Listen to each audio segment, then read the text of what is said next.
সবাইকে জানাই Bengal job study 0.2 সংবাদ চ্যানেলের পক্ষ থেকে শুভ শারদীয়ার প্রীতি শুভেচ্ছা ও অভিনন্দন।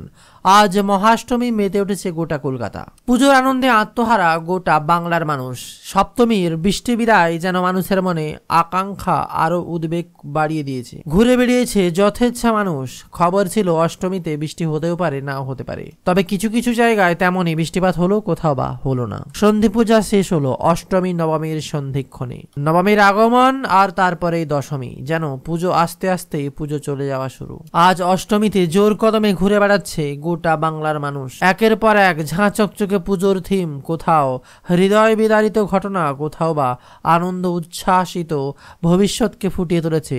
আর ঠাকুর দেখতে বেরিয়ে ভিড়ের মাঝে আচমকা একের পর এক কাণ্ড ঘটছে কলকাতায়। আজকে এমন কিছু ঠাকুর দেখার মাঝেই বিশেষ খবরের দিকে নজর রাখবো, যেখানে দুর্গাপুজোর মাঝে আবহাওয়ার আপডেট কেমন থাকবে, নবমী দশমী অষ্টমীর সন্ধ্যায় কেমন থাকবে আবহাওয়া, তা নিয়ে যেমন বিস্তারিত আপডেট, আর তেমনই পুজো দেখতে কোথায় ভিড়, কোন কোন জায়গায় ইতিমধ্যে কালো মেঘ এবং বৃষ্টিপাতের ছিটে ফোটায় ভিজল এবার নতুন পোশাকের সমস্ত বাঙালি। আসছে তা নিয়ে বিরাট আপডেট আজকের ভিডিওতে। শেষ পর্যন্ত দেখতে থাকুন, আর যারা নতুন সাবস্ক্রাইব করুন বেঙ্গল জব স্টাডি 0.2 সংবাদ চ্যানেলকে।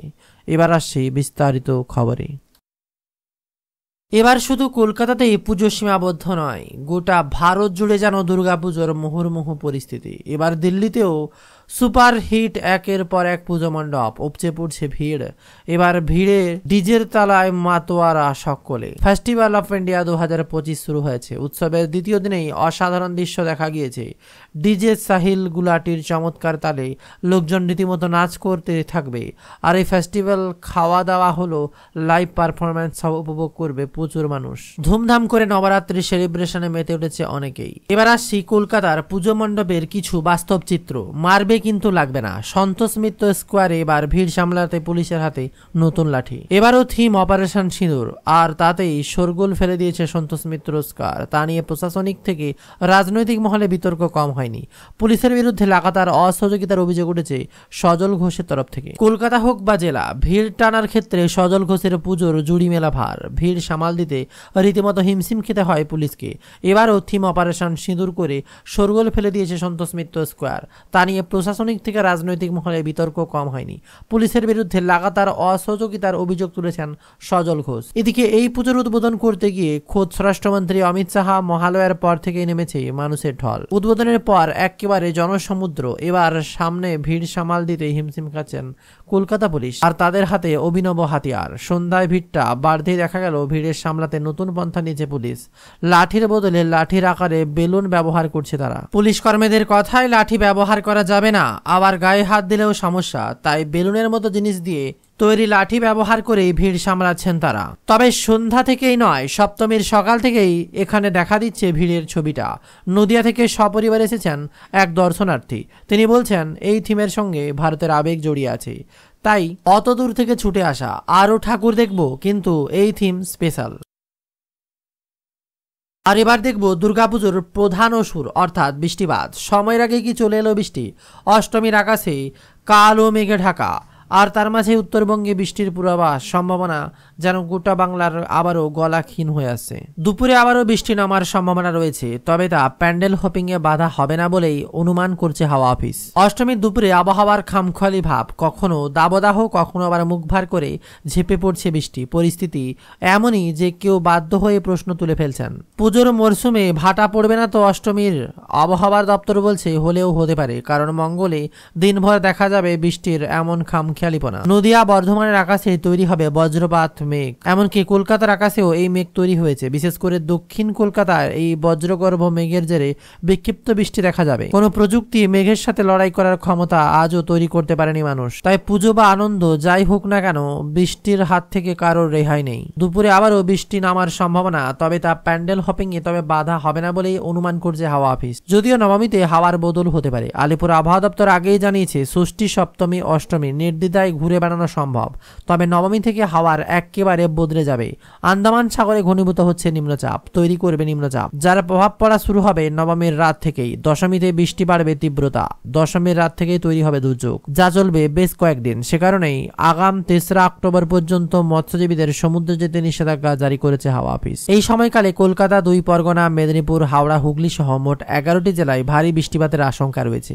উত্তরবঙ্গে তৈরি হবে দুর্যোগ পরিস্থিতি। উপর দিকে 5 জেলায় দেখা যাবে দুর্যোগপূর্ণ আবহাওয়া, নিচের দিকে অর্থাৎ মালদহ, দিনাজপুর জেলায় ভারী থেকে অতি ভারী বৃষ্টির সম্ভাবনা, যা চলবে একেবারে শুক্রবার পর্যন্ত। তবে শনিবার থেকে বৃষ্টি খানিকটা কমতে পারে বলেই অনুমান করছে আলিপুর আবহাওয়া দপ্তর। তবে একদিকে যেখানে পুজোর মরশুমে মেতে রয়েছে, আর অপর দিকের কথা ভুললেও চলবে না। কেন উত্তপ্ত হলো শান্ত? শীতল লাদাখ কিভাবে জমা হলো এই প্রবল ক্ষোভের বারুদ? উঠে এলো তা নিয়ে বিরাট আপডেট। হিমালয়ের কোলে শীতল মরু লাদাখ, এখানে বৃষ্টি পড়ে না, শীতে তুষারপাত। আপাত শান্ত এই ভূমে গত কয়েক দশক ধরেই চলছে বৌদ্ধ সংখ্যাগরিষ্ঠ লৌহ এবং মুসলমান অধ্যুষিত কার্গিল জেলার শীতল প্রতিদ্বন্দ্বিতা। 2019 সালেও কংগ্রেস নেতা অসাগর আলী কারবাল বলেছিলেন, চাপা এই দ্বন্দ্ব এতই তীব্র যে বৌদ্ধদের দ্বারা মুসলিমদের সামাজিক বয়কট এখনো বিদ্যমান। তারা মুসলিমদের কাছে জমিও বিক্রি করে না। কিন্তু বিজেপির বিরুদ্ধে প্রতিশ্রুতি ভঙ্গের ক্ষোভ এই লাদাখ এমন উত্তপ্ত করে তুলেছে যে দশকের দ্বন্দ্বে ভুলে লাদাখ সর্বাধিক মঙ্গলের দাবিতে এক হয়ে গিয়েছে লেহ এবং কার্গিল। সংবিধানের 6ষ্ঠ তফসিল অন্তর্ভুক্ত প্রতিশ্রুতি দিয়ে কাশ্মীর দ্বিখণ্ডীকরণের লহসম্মতি আদায় করে পাল্টি খাওয়ার অভিযোগ ভারত সরকারের বিরুদ্ধে। ধোঁকা খাওয়ানোর দহন গত 5 বছর ধরে বারবার মাঠে নামিয়েছে লাদাখের বাসিন্দাদের। 2019 সালে 34% ভোট পেয়ে প্রায় 11,000 ভোট লাদাখ লোকসভা কেন্দ্রে জেতা বিজেপি 2024 সালে মাত্র 23.5% ভোট পেয়ে তৃতীয় স্থানে নেমে আসে। ক্ষোভের সেই ধিক আগুনেই জ্বলে উঠছে সেপ্টেম্বরের 24 তারিখ। রামান ম্যাগসেস পুরস্কারপ্রাপ্ত শিক্ষাবিদ তথা পরিবেশ কর্মী সোনাম ওয়াংচুং এর নেতৃত্বে 5 সপ্তাহব্যাপী শান্তিপূর্ণ অনশন প্রতিবাদের 14তম দিন অর্থাৎ 23 তারিখ অসুস্থ হয়ে পড়েন 2 জন 60 এবং 60 অনশনকারী। পরদিনই হঠাৎ এক দলীয় বিক্ষোভকারী লেহ শহরের বিজেপি লাদাখ কার্যালয়ে ভাঙচুর করে আগুন লাগিয়ে দেয়। তখন পুলিশের গুলিতে মৃত্যু হয় 4 বিক্ষোভকারীর, আহত কয়েক ডজন। এরপর থেকে চলছে কারফিউ, ধরপাকড়, বন্ধ মোবাইল ইন্টারনেট পরিষেবা, এমনকি মৃতদের শেষকৃত্যের কোনো জমায়েত হতে দেওয়া হয়নি, কোনো সংবাদ মাধ্যমকে থাকতে দেওয়া হয়নি, তার কোনো ছবিও তুলতে পারবে না, ভিডিও রেকর্ডও করতে দেওয়া হয়নি। হঠাৎই লাদাখ যেন কাশ্মীর বা মণিপুর হয়ে উঠেছে। তবে হিংসাত্মক কর্মকাণ্ডকে কেন্দ্র করে কেন্দ্র সরকার মূলত সোনামকে দায়ী করেছেন। তাকে জাতীয় নিরাপত্তার আইনে গ্রেপ্তার করে রাজ্যের বাইরে নিয়ে যাওয়া ছাড়াও বাতিল করে দেওয়া একের পর এক সংস্থার বিদেশি অনুমোদন গ্রহণের লাইসেন্স। তার সঙ্গে পাকিস্তান চরের যোগ আছে এমন অভিযোগ করেছে সরকার। সোনামের বিরুদ্ধে এইসব পদক্ষেপ বেড়েছে ক্ষোভের পারদ। প্রেস ক্লাব অফ লেহর প্রাক্তন সম্পাদক সোয়াং গির্জেং কথায় হাস্যকর অভিযোগ, সোনামের গ্রেপ্তারি কেউ মানতে পারছেন না। সোনামের গ্রেপ্তারি দেখিয়ে দিচ্ছে আমাদের দেশ কি পরিস্থিতির মধ্য দিয়ে যাচ্ছে। বিজেপির অফিসে ভাঙচুর এবং অগ্নিসংযোগের নিন্দনীয় মেনে নিয়েও তিনি জানিয়েছেন, গুলি না চালিয়ে উত্তেজিত যুবকদের নিয়ন্ত্রণ করা যেত। রিকজিনের প্রশ্ন, স্বাধীনতার পর থেকে লাদাখের সর্বদা ভারতীয় সেনাবাহিনীর সাথে কাঁধে কাঁধ মিলিয়ে পাকিস্তান ও চীন 2 প্রতিকূল প্রতিবেশীর হাত থেকে দেশকে রক্ষা করেছে। এখন আমরা দেখলাম পুলিশ নিজেদের মানুষের উপর গুলি চালায়, তারপর প্রশাসন ও সংবাদ মাধ্যমের একাংশ মিলে প্রতিবাদীদের দেশদ্রোহী বলে দাগিয়ে দিল। এতে মানুষ ক্ষুব্ধ হবে না? আর এ নিয়ে আপনার কি মতামত কমেন্টে জানাবেন। এবং পুজোয় কেমন মেতে উঠেছে গোটা কলকাতা থেকে বাংলার একের পর এক কোণা, তাও আপনার মতামত জানাবেন। বৃষ্টিতে ইতিমধ্যে আপনার এলাকা মেঘাচ্ছন্ন নাকি শুকনো ওয়েদার, পুজোর কতটা আমেজ কমেন্টে অবশ্যই লিখে জানান বিস্তারিত। এবং আরও নতুন খবর জানতে আপনার জেলার নামটি কমেন্টে লিখে জানিয়ে আমাদের চ্যানেলটি সাবস্ক্রাইব করে রাখুন। ভিডিওটি শেষ পর্যন্ত দেখার জন্য অসংখ্য ধন্যবাদ।